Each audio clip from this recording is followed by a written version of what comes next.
Patty Christensen, hand CRPS ladies. So I needed to go, I'm in St. George, and I needed to go over to Kanab and, up on the east rim of Zion National Park. And so to get there from here, you basically have two options, since I was going to Kanab first. Now you can always go through the park, through Zion National Park. That is a nightmare. I think it will get better in the future, but for now, there's these two really small tunnels that you have to go through. They were made back in, I don't know, the 40s or whenever cars looked like, those little boxes with the funny wheels. And so it's small. Now, regular cars can get through there, but if you've got an RV or, of any type, they have to close both sides, kind of let you go through, and then open the two-way track, because you've kind of got to go down the middle or you won't fit. And it's a nightmare. So I don't go through the park. I just don't. Plus it costs $35, so whatever. So I go around, which is, you're actually in Arizona, because we're right at the southern part of Utah. So you're actually dipping down into Arizona and coming back up.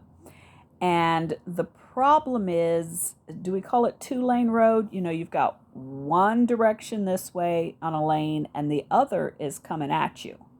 So if you want to pass somebody, you got to bust out into head-on traffic and go around. Oh, I hate that so much.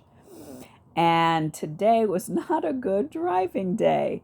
On the way to Kanab, which puts me even longer on that road, I had, I think it was, we'll just call it mobilization day, equipment, heavy equipment. So that had to slow me down. And, and I can't get around them because there's just enough stuff coming the other direction. So that was awful. And then coming back, because I didn't need to go through Kanab, there's this little shortcut you take where you go past the coral pink sand dunes. It just shaves off some and scoot over. And the problem I had that time, now the coral pink sand dunes road, nobody's on that. So that wasn't a problem. And then I get on whatever that Arizona road is. And there was a jerk in a white truck. I don't know, maybe he's in trouble with the law. I don't know. But he was going like below the speed limit.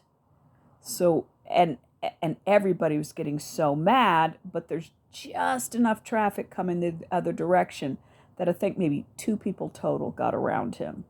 This is how road rage starts, because I needed to get back here, and so I was cutting it close. So that's the only bad thing when you're out in these less populated areas, is those two-lane roads. You get some tractor or some RV or just some idiot, and it really gums it up. But I'm back.